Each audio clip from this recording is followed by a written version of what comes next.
Many reviews of the AVerMedia Nexus have been coming out for a little while now, and I know that I'm actually pretty late to the party. I was finally able to go ahead and buy this review unit, and I've been doing quite a bit of testing here to make sure that my thoughts on this are solidified. So I went into this review feeling like I might actually end up disliking it because of all of those reviews that I had seen already, but I'm actually surprisingly happy with this. Now, that's not to say that this is free of criticism by any means. So with that said, introducing the AVerMedia Nexus, the interface to replace your Stream Deck and your current interface. Let's go ahead and dive right in.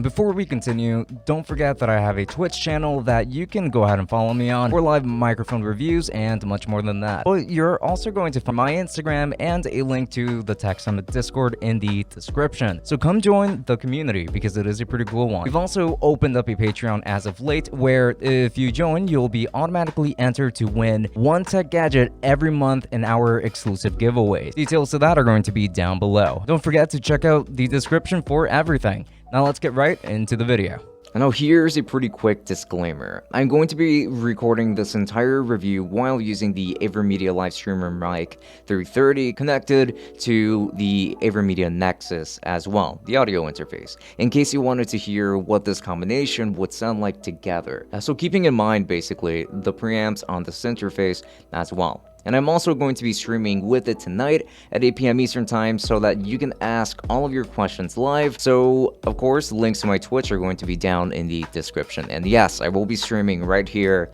in this setup. So, yeah, hopefully you guys will enjoy a nice change of scenery instead of my room. So let's begin with an unboxing. It comes in this very nice box by AVerMedia, and the first thing that you're going to find is the interface itself, with some plastic peeling that needs to be undone. You will also find other accessories like the removable stand, the USB cable, and some audio cables as well. There's also going to be an AC adapter here, which is going to be very important for powering this. Comes with just about everything that you're going to need here. The exterior design of this interface consists of plastic, and while it's not really all that hefty, it does feel pretty nice with its matte black texture to it, or I suppose gunmetal color to it, I want to say, in comparison to other interfaces like this, really. And I actually do like just how small this is. Other interfaces tend to be pretty large, at least others that would want to be like this, and this one's more so on the smaller side, so I do very much appreciate that. And most importantly, it does fit just about anywhere pretty comfortably too. Now here you're going to find a touch display for operating this unit, and then right next to that, you're going to find a sample pad. And then on the bottom, you're going to be finding 6 knobs, which all of these do control different components within this interface. So you actually have a knob for your microphone, another one for your line in, another for your console, another for your system, another for your game, and another for chat. And most importantly, on the edges, you're going to find a very nice detail here to its aesthetic over here. Really does add a lot of aesthetic through an RGB light strip that is going to be right around it, and you can customize in the software as well. And in the back, you're going to find a built-in power switch, which is a godsend. A DC in, a USB for data, and connecting this to your computer. There's going to be a console port, line-in port, an XLR port, line-out port, and a phone port as well. I do really like the look of this interface and its design overall. I think they did a very good job in that. So let's talk about the display that's built in here. This display is not the prettiest one out there. It gets bright enough and it has colors, but the colors do look pretty washed out on this unit. Not to mention that this is a touch-enabled display, which means that you can operate the interface, or most aspects of it at least. Most people buy a GoXLR and a Stream Deck, and this is actually going to be a combination of the two. And you can use this to switch between scenes, add shortcuts, control the volume, and other aspects, as even having your Twitch chat open here, which is honestly going to be really cool, like genuinely really freaking cool. But there is a significant delay between when you press the button and to when it actually reacts, and that is especially true when swiping to switch between pages, and you've actually got 5 pages to customize per profile, which is quite a lot. There are going to be a lot of options here, and if I'm honest, I definitely prefer the style of this interface versus something like the GoXLR, because I do just like that everything is in one place, and especially that like Twitch chat aspect to it. I just think that it's really cool. Everything is just managed in one place, so yeah. But the display still kind of sucks. So let's go ahead and talk about the buttons and the knobs here. Well, these actually feel pretty great, and well, at least the knobs do, I want to say. So rotating them adjusts the LED light indicator for the gain levels of each component here, and it's going to be very clicky and offers a very satisfying level of feedback, much better than the GoXLR is offering, I have to say. Now you can press on these in order to mute that aspect or track entirely, which is really awesome. I love how the setup is implemented, and the knobs are of pretty high quality, for sure. And the sample pad is pretty similar to the GoXLRs, but they kind of suck. I can't think of many things to put on here because you can only put single space functions on these, and the color of each one will change to whatever it wants, so it's not very functional in that sense. And I haven't really come across the ability to be able to implement my own sound effects onto this, which is just weird. I mean, like, each one was just programmed to kind of link you to different like parts of the website, like different products to it. And while the buttons are more satisfying to press in a sense, they take a harder press to trigger, and sometimes the buttons get stuck too, so you have to press it again so that the button can actually come back out. I don't like how the sample pad is handled here at all, but the knobs are fantastic on the other hand. So when it comes to the software, this actually uses AVerMedia's Nexus software. That was a little bit confusing to navigate through at first, and you can go ahead and prepare the Stream Deck aspect by assigning your different functions to each scene and linking it to your Twitch/Streamlabs OBS account in order to get it to work properly with your own account and your own setup. Some functions here are more than just one space, and they end up taking up quite a few spaces. Like in this case, the Spotify one is actually, it's going to take up 6 spaces on this, but you do have about 20 spaces to play with per page. And you can also make changes to the RGB lighting on the RGB strip and the knobs coloring, raise the brightness of the screen, which I do have at max, and more, but not too much more than that really. And if you want to make changes to the knobs, you have to click in the area around them, which I had no idea that I had to do. And here you can pretty much just adjust the gain of pretty much everything digitally, but the microphone section does have more customization to it, and I am going to touch on that right now. So there is actually an EQ in the software for your microphone, and you can confirm which type of microphone you're using, and since I'm using a dynamic microphone, I tend to stick with that. So, you know, I go ahead and I mark it as a dynamic microphone, and you can adjust the microphone's gain and add a noise gate. You can add compression, echo, reverb, and there's also going to be the EQ section itself. It's a little bit too simple though, as you only get your highs, mids, and lows without really being able to make more fine-tuned adjustments like how you would be able to in something like the GoXLR. I'm glad that there is an EQ at all, because at first I thought that there wasn't one at all because I kept looking for it and I simply couldn't find it, but I'm very glad to see that there is one. Just, you know, would like for it to be more detailed, to have more options, more fine-tuning. Now let's get into the microphone test here, which I will be doing with the AVerMedia Nexus audio interface and the AVerMedia Mic 330 as my microphone, as I have been doing this entire time. This time without any kind of background music whatsoever.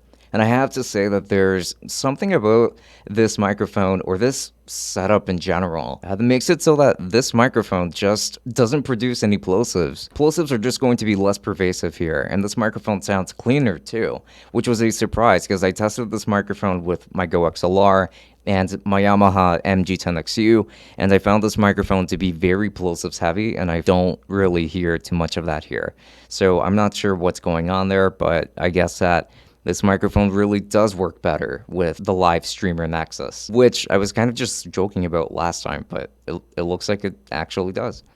Weird. And you can use just about any microphone that you want with this too, including a Shure SM7B, and under extremely gain-hungry microphones. Like, you can use a bunch of other ones too, since this has a good amount of gain to offer, which is quite nice. I did apply some EQ on here, by the way, by increasing mostly the lows, since I felt like this microphone was specifically lacking in that regard, and I gave myself a presence boost too for this microphone, which is by raising the highs. So, pretty decent so far, actually, I would say. And now, on to my complaints, of which I actually have plenty of. The software kind of sucks, and that things feel like they're hidden away, like the microphone EQ, which I needed to look long and hard for. It's also kind of laggy when making adjustments with the slider, so I always feel very imprecise when making adjustments. I hate how it's handled here. The screen itself is also really laggy. Swiping around is terrible, because on paper, I think this is a great idea, and it's a great way of like getting through your different pages versus having to press a button on the Stream Deck. It's just very easy to swipe. It's ingrained onto everybody because everybody has a smartphone and that's just what you do. But in this case, it's just not going to be working very well. It's too slow, it's too laggy. Swiping around, pressing a button, there's just going to be a massive delay between each one. Also, this screen is not very nice to look at, but at least the viewing angles are alright on this, which is honestly important. The sample pad buttons suck, and I seldom find any use for them. I hope that they add more functionality to these in the future, especially a sensor button for my potty mouth. And EQ, by the way, as I really want to go back to that, is really simple, and I don't like that. Give us more to work with. Maybe give us a simple setting or basic setting, which does have only those three options, and then give us a more complex one where we can make more fine-tuned adjustments, like how we would be able to on the GoXLR, which has way more microphone customization than this interface does, so that is pretty disappointing to see. So please, just give us more to work with, like adjusting certain frequencies and not just these ranges as a whole. And one more thing, the audio monitoring on this unit is pretty awful, especially if you're playing music at the same time. It becomes a little bit tough to separate the two, and it's almost like it brings down the monitoring instead of like trying to equalize them. And I would want to prioritize the volume of the monitoring versus the volume of the music, even if it is like at a pretty low volume. I just don't get why that's the case. So in order for me to really keep track of how this microphone is doing, I would have to keep a very hefty look at the metering here for me to make sure that it's not peaking, because I probably won't hear it peaking, and that's pretty frustrating. For an interface, I think that monitoring should be incredibly important, and it didn't seem to be a priority here. And on to my conclusion. This review took some time to make because I wanted to see if I liked this or not, and I was on the fence for quite a bit, but I do actually like this interface quite a bit. I love some of the unique things that AVerMedia did with this, like having an entire window for chat on the interface, and just how the layout looks overall. Like the knobs and all of the controls that you get with that as well just looks really nice, and they feel great. I also like having a power button for turning this off, which the GoXLR does not have built in yet. You have to buy that separately. The preamps are pretty clean on this too for the microphone, and the price is pretty fantastic for what it is. In fact, most of my issues with this are software based, minus the shoddy display and the sample pad buttons. But I can put up with a lot of these things for the money. And yes, even if the monitoring is far from the best, I can strongly recommend it if you were looking for both a Stream Deck and an audio interface, probably specifically a GoXLR at first. It'll save you some money. And if you were already planning on spending that amount of money anyway. So this interface costs $350, $150 cheaper than the full-size GoXLR, so yeah. I think that this is going to be a very clean and easy way of handling both aspects here of a Stream Deck and an audio interface on just one device. This is a pretty good value if you ask me, so I feel pretty comfortable recommending it. And if you would like to purchase one of these AVerMedia Nexus interfaces, then I'll be making sure to leave affiliate links down to Amazon in the description. And there are also going to be links to ABUNDA, which is going to be a very good service for actually being able to finance something like this. I actually used ABUNDA to be able to finance this thing, since it doesn't make me apply for any credit cards or anything like that. Like, I can just do very simple financing that's just very easy to keep track of. So links to that down below, and if you end up using any of my links, which I mean, I do recommend that you finance this because of the money. It is still a lot of money all at once. But anyway, if you end up using any of my links, then I do get a small commission that does help out the channel quite a bit. So I would appreciate that quite a bit. And there's also going to be Luster if you need any help finding sales on this. It'll be a great tool for helping you find like discounts on a lot of different gadgets like it. So I recommend that you get your hands on that. Links to that down below too. And now I wanted to go ahead and give a very special thanks to all of our patrons as of now. And we've got the tier 3 patrons, the $10 patrons, which are going to be